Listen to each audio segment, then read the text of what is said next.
Hey everyone, it's Felix. I want to talk about dichotomies. Dichotomies are essentially a way of dividing concepts. The most common dichotomy is good versus evil. The thing about a dichotomy is that typically one half of the dichotomy defines the other half, and the other half defines the one half. They kind of go back and forth. Di, of course, meaning we've got two. So with good versus evil, this is one of the biggest concepts in human storytelling. What is the difference between good and evil? What makes something good? What makes something evil? But one of the things that good versus evil kind of boils down to is that there's kind of like a list of things that are good and a list of things that are evil. So essentially what you have is the white list and the black list. And that can become its own thing because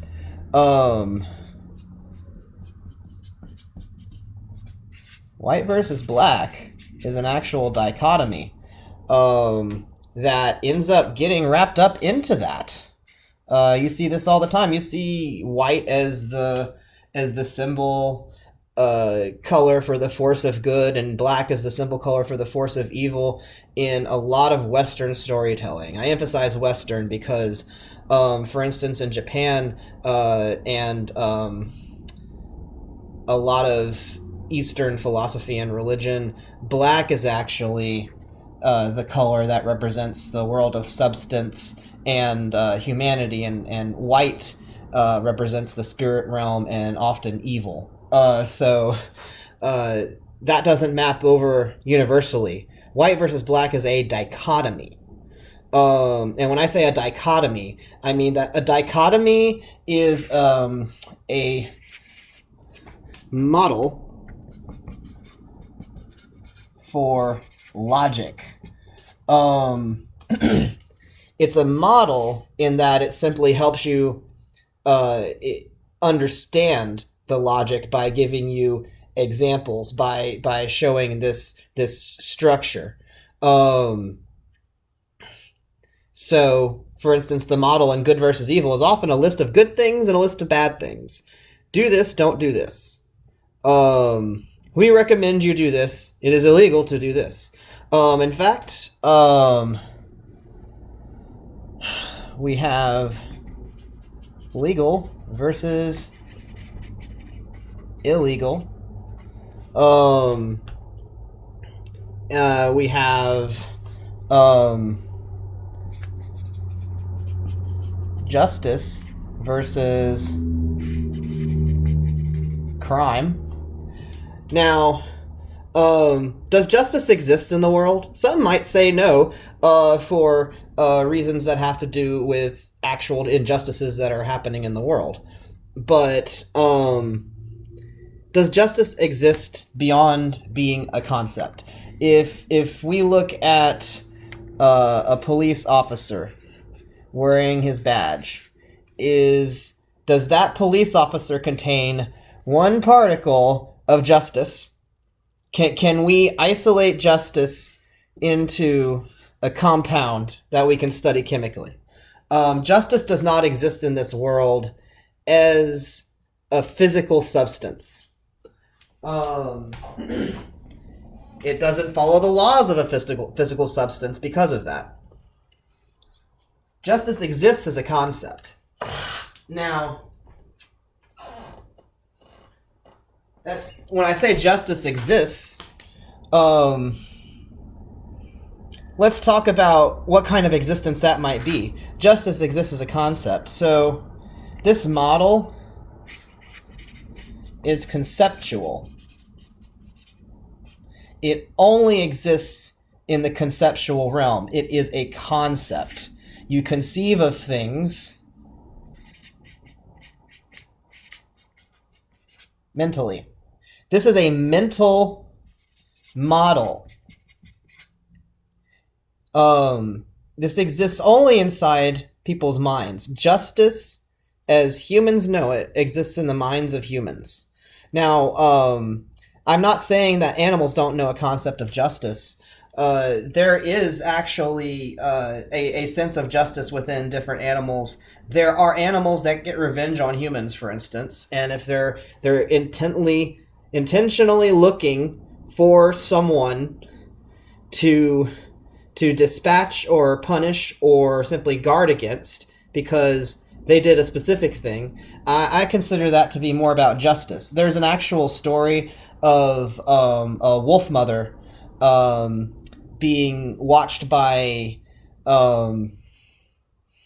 naturalists, and there was another wolf mother in the same kind of pack, and the other wolf mother actually killed the first wolf mother's cubs intentionally to help drive down the competition for resources. And they actually witnessed the original wolf mother whose cubs were killed purposefully hunt down the wolf mother that killed her cubs and then adopt that wolf mother's cubs as her own. And you could say all you want about instinct and stuff like that, but the way that they saw this play out, they were quite sure that this was personal. That there was a concept here of, hey, you've gone too far, and I'm going to stop you, but I'm not going to do what you did in a wolf. So the concept of justice exists in the world, and it is not a human concept. This is a model, like a dichotomy. This model for logic can be used by animals.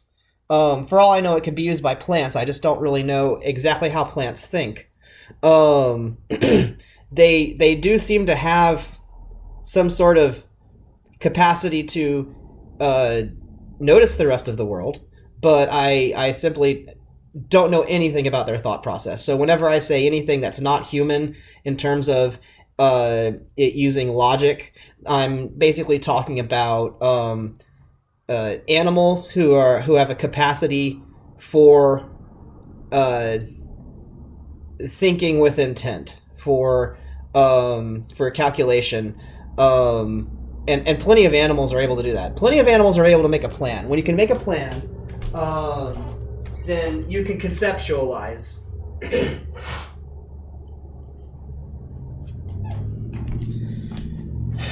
And when you can conceptualize, you're starting to use logic. Logic is a way that you teach yourself to think. There are different forms of logic. And dichotomies basically kind of, you could form logic around the dichotomy. For instance, the logic based around good versus evil is very ethics and emotion based. Whereas the logic around legal versus illegal is very semantic. The logic around white versus black is, gosh, I want to find a different word than awful. But essentially, it's highly symbolic. It is not really meant.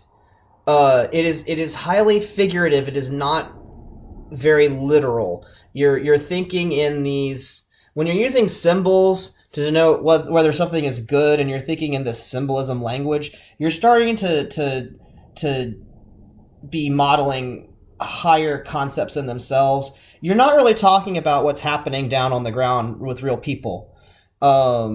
You're starting to like engage in godlike concepts, where there's generalities that kind of sum up or guide human existence. So, straying afield, I really want to focus on dichotomies themselves. Now, a very interesting dichotomy that I have been exploring recently, because I feel that good versus evil has a lot of the same problems as white versus black. Um, and good versus evil is a very simplistic dichotomy that usually exists as a list of good things and a list of bad things.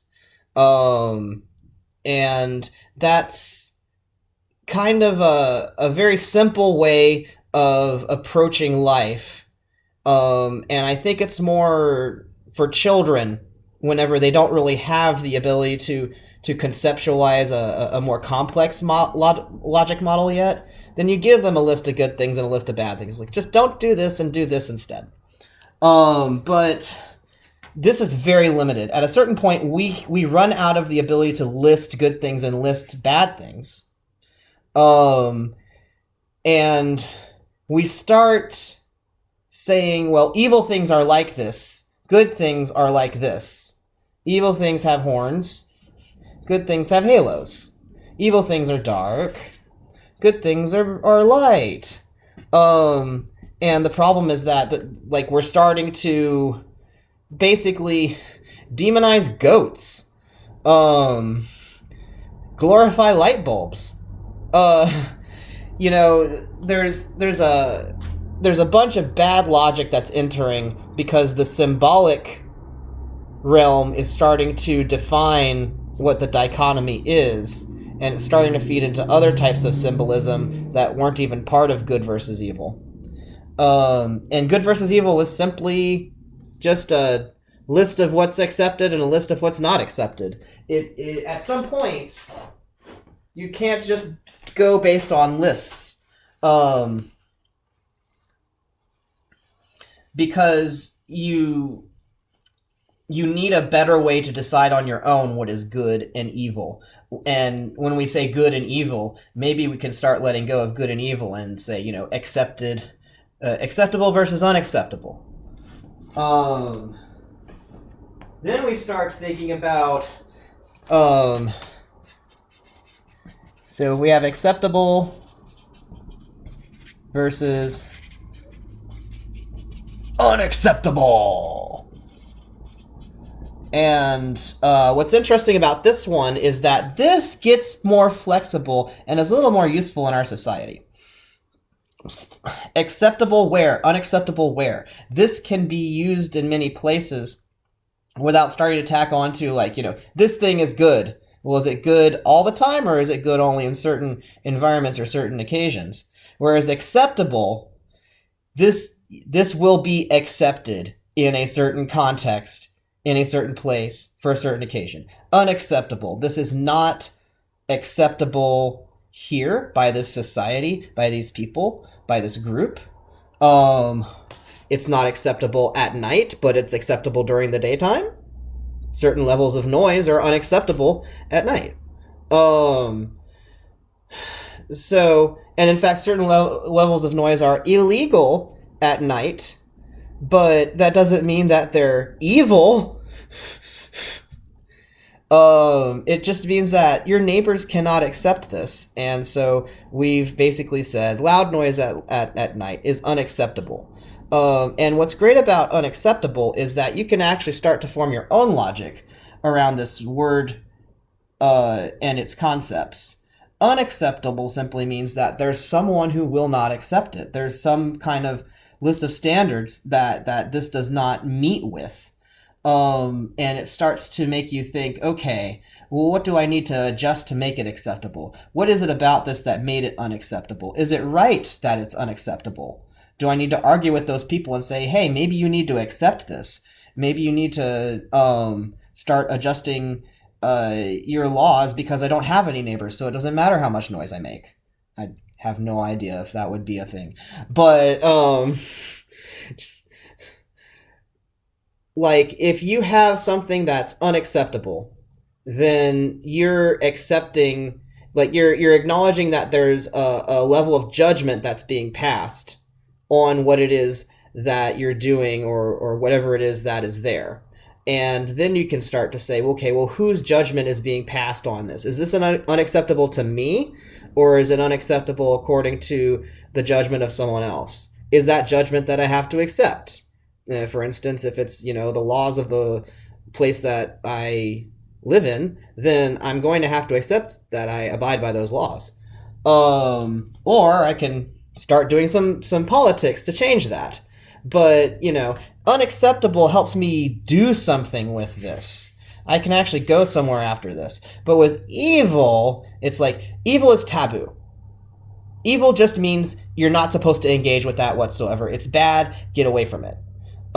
Evil is what you tell a child whenever you don't know how to explain to them larger concepts they can't engage with yet. They may not really truly understand death yet.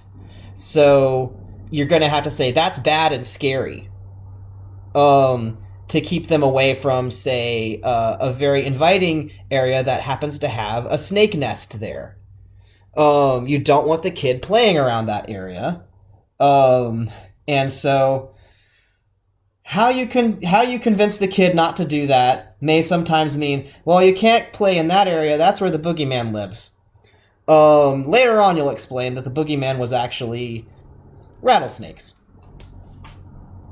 It's the bye-bye man. So, another very interesting dichotomy that starts to be not about legal versus illegal, but more about what we all, as a group, acknowledge to be on one side or the other.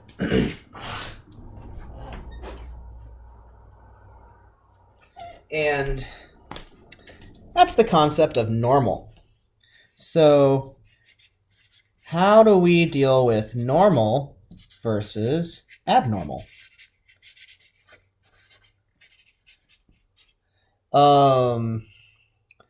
And another way of looking at this is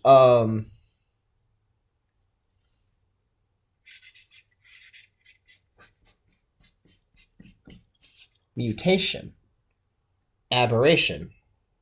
Now, what would be the other dichotomy on the? What would be the side of the dichotomy including mutation? What would be on the other side of mutation? I'm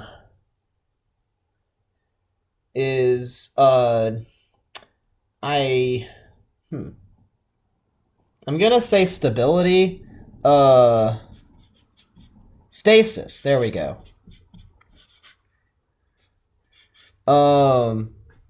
Stasis versus mutation. Also, we can acknowledge with this one that mutation is another word for change. Now, I think that one of the things I should acknowledge is that actually stasis versus change. Mutation is different because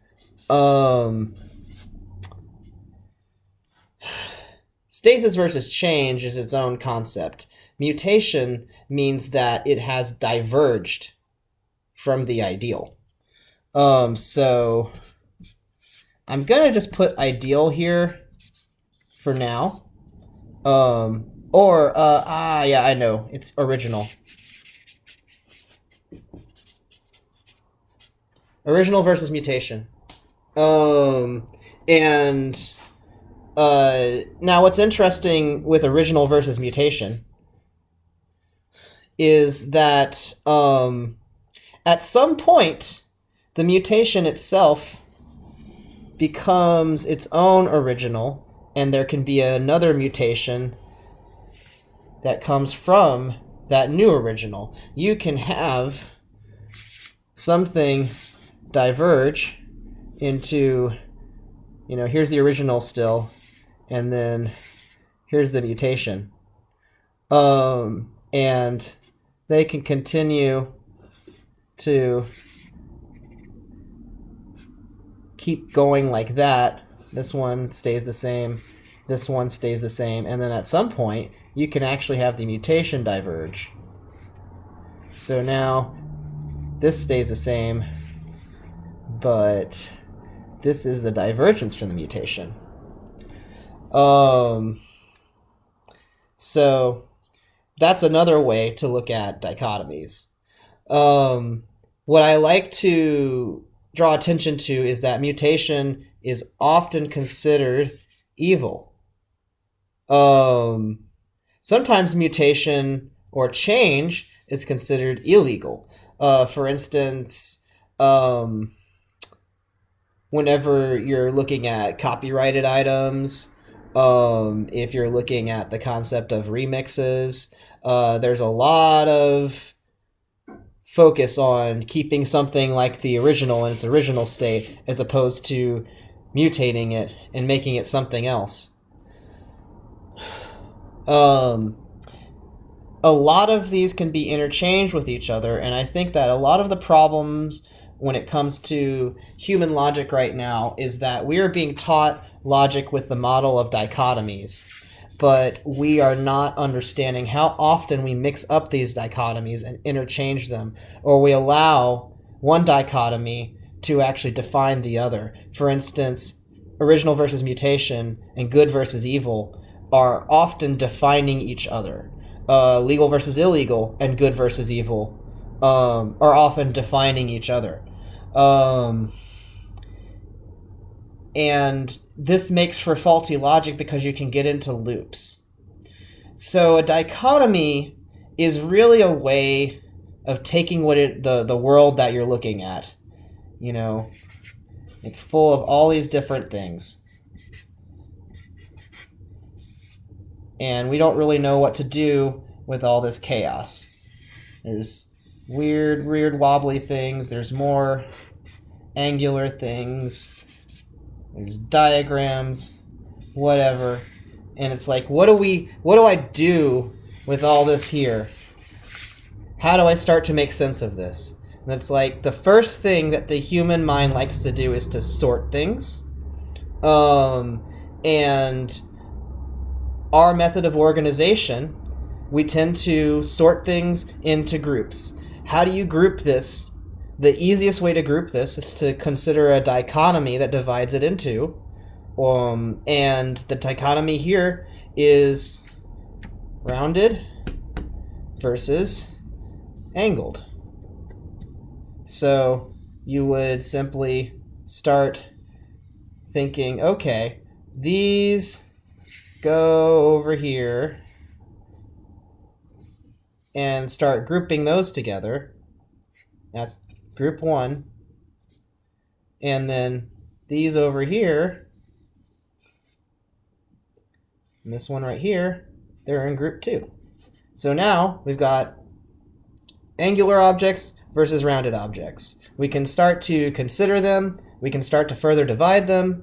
It's just a start for dividing up chaos. Usually the best way to start understanding chaos is just to divide it in half. One side, other side. It doesn't have to be exactly half. It's just making it any kind of reckonable quality. But after you divide it into two, you can further divide it into something more complex.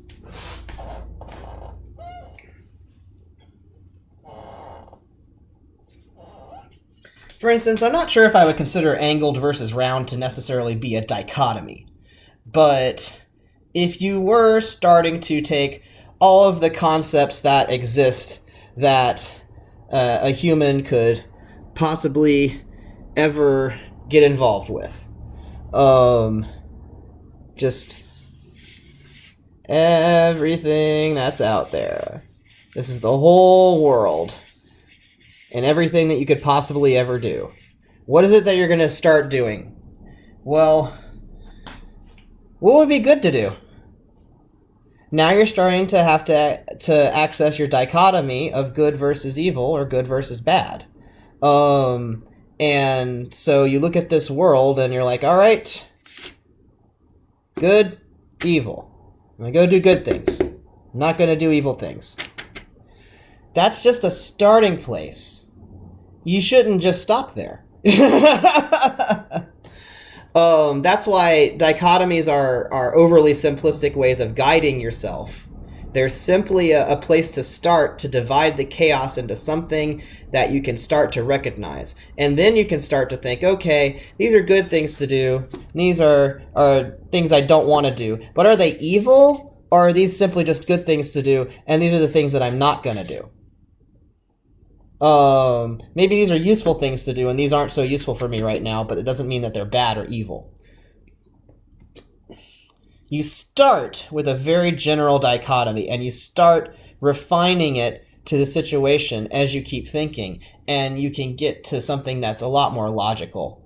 But if you just stop at these very basic, very broad concepts that are way more based in esoteric concepts than they are in reality, you can start thinking, oh, I only do good things. I don't watch Netflix. That's evil. People who watch Netflix are evil. I wish I could think of a better example, but I only do good things. I don't watch Supernatural. The Supernatural fandom is evil. I could see that conversation emerging on the internet. In fact, I think I have. But you don't stop here. You get somewhere more complex. So with dichotomies, what I really want to emphasize is that in the Garden of Eden, whenever there is the fruit of the knowledge of good and evil, that's what this is. Knowledge of good and evil. Dichotomies. Congratulations. Humans have started using their own logic and learning their own logic. This half of the apple is good. This half of the apple is evil. Eat this thing. Don't eat this thing. In fact, they could have simply figured out, or learned from the snake, who apparently was telling them how not to die. Don't eat the seeds. Those have cyanide in them. Eat the flesh instead. That's good. So, like, the fruit itself contains the good and the evil, if it's an apple, because you really can, technically, there's cyanide in those seeds. I don't think that you could, like, eat a whole ton of them and die right on the spot, although I guess anybody can do anything. Please don't do that. But the concept is there. We don't know what the fruit was of the knowledge of good and evil. That was all a concept to begin with. We're not going to find the paradise tree. But we can use this to start understanding the logic that humans have been teaching themselves for thousands of years is dichotomy based.